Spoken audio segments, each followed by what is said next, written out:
माघ मास कथा अध्याय 5। दत्तात्रेय जी कहते हैं कि हे राजन, एक प्राचीन इतिहास कहता हूँ। भृगु वंश में ऋषिका नाम की एक ब्राह्मणी थी जो बाल्यकाल में ही विधवा हो गई थी।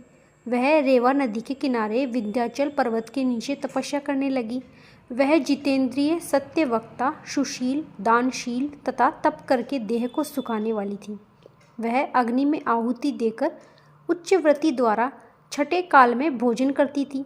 वह वल्कल धारण करती थी और संतोष से अपना जीवन व्यतीत करती थी। उसने रेवा कपिल नदी के संगम में 60 वर्ष तक माघ स्नान किया और फिर वहीं पर मृत्यु को प्राप्त हो गई। माघ स्नान के फल से वह दिव्य 4000 वर्ष तक विष्णु लोक में वास करके सुंदर और उपसन दैत्यों का नाश करने के लिए ब्रह्मा द्वारा तिलोत्मा नाम की अप्सरा के रूप में ब्रह्मलोक में उत्पन्न हुई। वह अत्यंत रूपवती, ज्ञान विद्या में अति प्रवीण, मुकुंड कुंडल से शोभायमान थी। उसका रूप, यौवन और सौंदर्य देखकर ब्रह्मा भी चकित हो गए थे।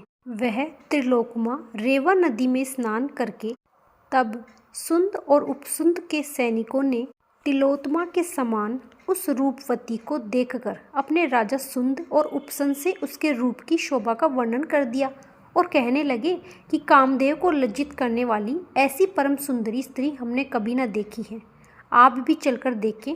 वह दोनों मदिरा के पात्र रखकर वहां पर आए जहां पर वह सुंदर बैठी हुई थी और मदिरा के पान विहल होकर काम क्रीड़ा से पीड़ित हुए और दोनों ही आपस में उस स्त्री रत्न को प्राप्त करने के लिए विवादग्रस्त हो गए और फिर आपस में युद्ध करते हुए वहीं समाप्त हो गए।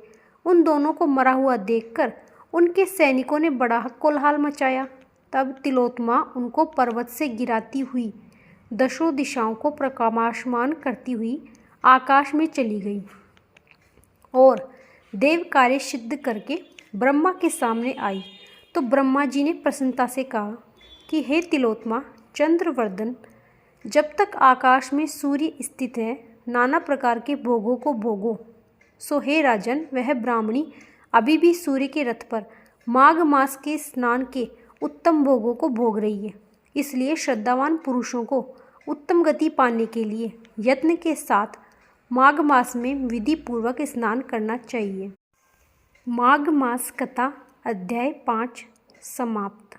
राधे राधे।